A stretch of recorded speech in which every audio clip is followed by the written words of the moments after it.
Hi, my name is Linda Stone. I'm the owner of City Flowers in New Buffalo, Michigan. And today I'm going to do a video on how to do a hand-tied bouquet that you can then just drop into a vase. So I've chosen my flowers here. It's kind of gray out today, so I wanted some yellow sunshines. We're going to do yellow and white. So I've got lilies, I've got some cremone mums. These come in with a little netting wrap to hold the petals. So we just want to very carefully, from the bottom up, take that little sleeve off, and you'll see what a beautiful big flower that is. So we're going to get started. Doing hand-tied stuff, you're going to strip most of the foliage off the stem.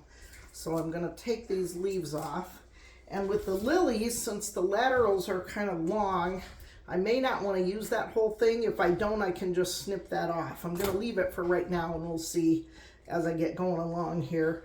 Also with lilies, there are pollen in the center, which these haven't fuzzed out yet, but you want to pluck those out of there before they get all yellow, before they split open and get the yellow fuzz over everything. So just reach in, and if you can pull them out before they break open, it extends the life of your flower, and it also just makes the visual better. You don't have that yellow fuzz over everything. And I got my wastebasket right here, so I can throw all of that stuff in there. So I'm going to start with my 3 lilies, or I guess I just brought 2 lilies. I can bring 3. We're going to start with those. We're going to take the other sleeves off of these mums here real quick. I was going to prepare the flowers ahead of time, but I thought it might be helpful for you to actually see me doing that. So, and then to strip it, we're just going to hold it. Just take your hand and use a little bit of pressure and strip most of that foliage off, because that's going to be in the way when you go to tie these flowers together, bind them. And then we've got some alstroemeria here. This is a nice, long-lasting flower that is relatively inexpensive that you can get at the grocery store. Most of these things you can get at the supermarket, or if you live in an area where they have farmers markets, you can probably pick these up there year-round. This one doesn't have a lot of foliage on it.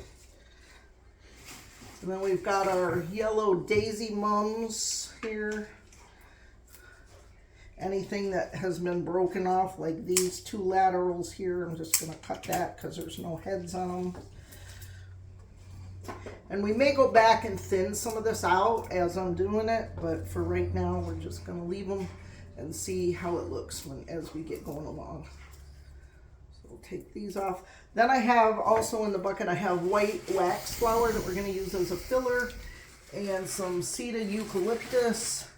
I've got some lemon leaf or salal for green, and I also brought a little bit of, this is called bear grass. So we'll get to the greens at the end, but we'll start with this part now. So I'm just going to arrange these in my hand very loosely, putting like a lily and a mum and a daisy, and just kind of mixing the foliage up, not the foliage, the flowers, mixing them up. This actually goes rather quickly to do.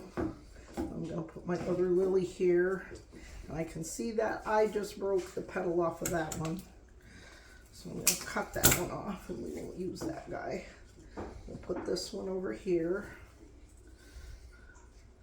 So as you're doing this, you can always stop and tape when you get, okay, I like the arrangement of this so far.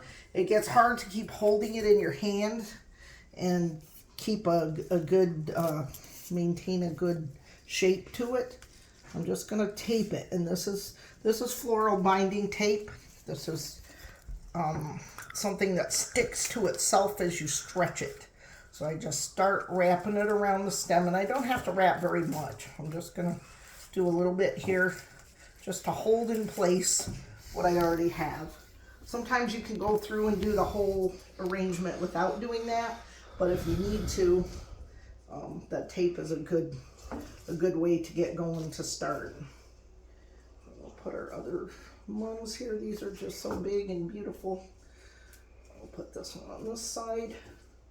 And what we're aiming for is just dropping this in the vase when we're finished. Now I did leave some of the foliage on up here that wasn't on the stem. It isn't going to inhibit anything being in the water. What you don't want is foliage underneath the water line. You want to make sure that you always keep it out because that will cause bacteria into your flowers. Okay, so I've got this kind of a balanced look right here. So I'm going to tape it again now to finish it, to hold this together. And this tape, you can actually just rip this. It tears pretty easy.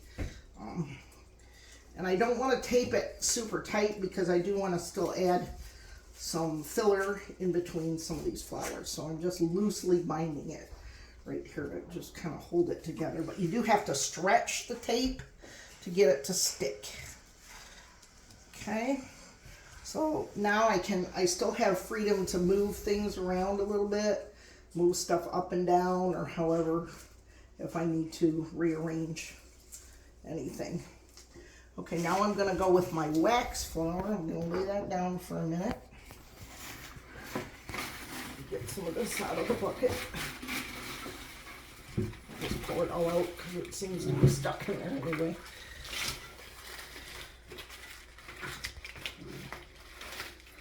So the wax flower has very long laterals. So I'm going to just cut some of these apart. Get a few more. Now this one has a couple of short laterals on it. So I'm going to use this long piece. We may use that one. I'll put him over there for now.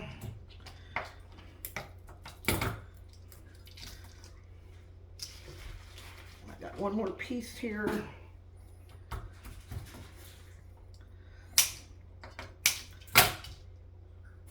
Okay, now the stripping of this comes because I don't want any of that foliage under the water line. So just take your hand, use a little bit of force, and strip it. If you have pieces that are really stubborn, you can always just go back and cut them. But usually I can do it this way.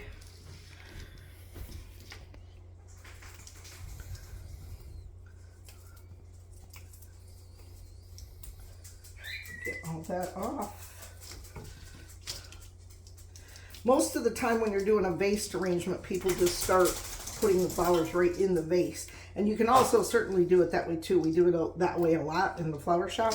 But sometimes the hand-tied way is actually faster and easier to accomplish it. You just get it together in your hand and cut it and drop it in there.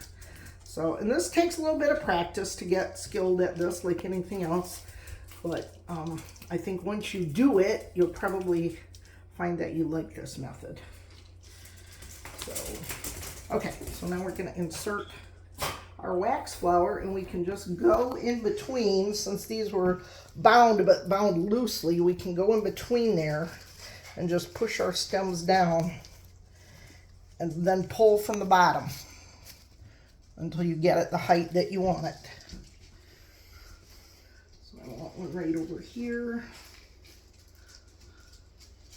I want some in between, in the middle, and some on the outer edges.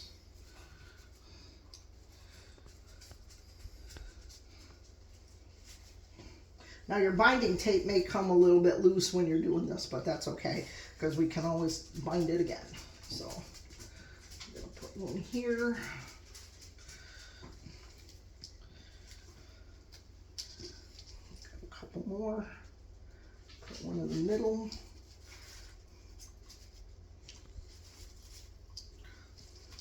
Sometimes you actually have to take your hand and just kind of separate the flowers to get it to go down in there the way you want it. And then once you get the stem, just pull it from the bottom until you get it where you want to put it. And I think we'll put this last one right here between these cremones.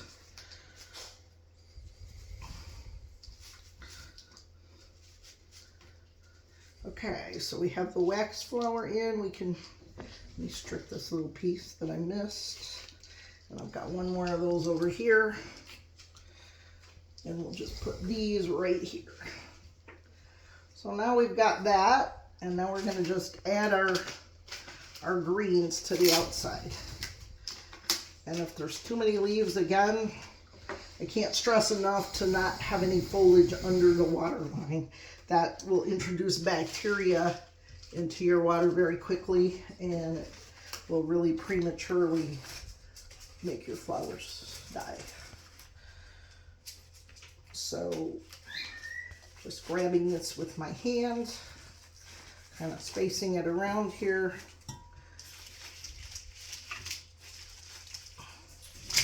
Got one more piece of the salal.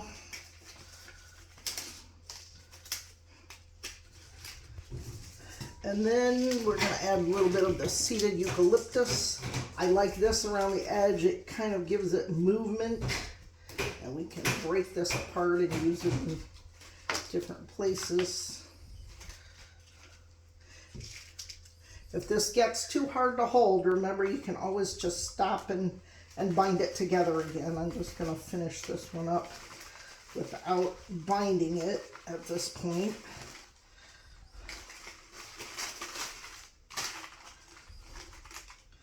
And things will move a little bit, but that's okay, because once we get it in the vase, we can actually rearrange it again.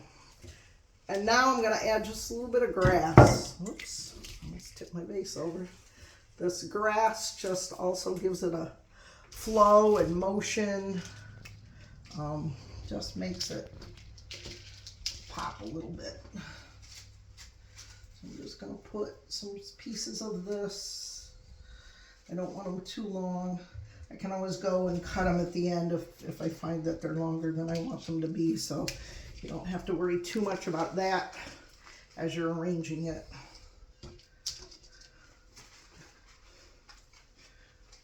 I guess my grass got all over the place here.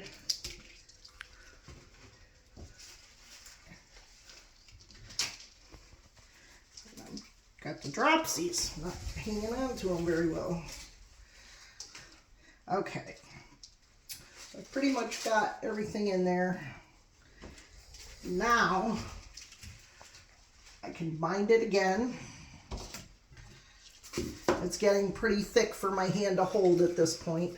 So you have to not use too many flowers that you're not going to be able to hold it as you work with it. That's where the binding comes in helpful too, because the thicker stems you have, if you bind it, you don't have to hang on to it with your hand quite as tightly. Okay, so we've got it all here, and now I should have brought my big snippers, but I'm gonna snip this over the, I guess I can do it up here where you can see. Just gonna snip all this off. Pruners or bigger cutters work better for this. I just didn't remember to grab them. These salal stems are a little tough. And we can cut these off. And we're going to drop it in the vase and see if we like the height. I think it's a little too tall for this, so I'm going to go back and cut again. Better to cut once longer and then go back and cut short, because you certainly can't lengthen them if you cut too short in the beginning, or else you have to go get a different container. Okay, so we're going to just drop it in there and we are done. So now this mum right here I think is too high for the center of the arrangement. So because I have this loosely bound, I can move it. See, I brought it down, what a difference that made. And then this lily right here, I'm gonna move as well. I'm gonna move this one up to the top. So you can still do some rearranging even after you have everything ready. I've gotta cut this one stem here. It should just sit balanced in your vase. And I like to use flowers, some open, some not. That way your arrangement is going to last a little longer. You're not using everything at the same stage when you start. So, and you've got filler, you've got large mass flowers, you've got individual shaped flowers like the lilies. The more texture and variety you use, the more interesting your arrangements become. So I hope you enjoyed this one, and I'll look forward to sharing the next one with you soon.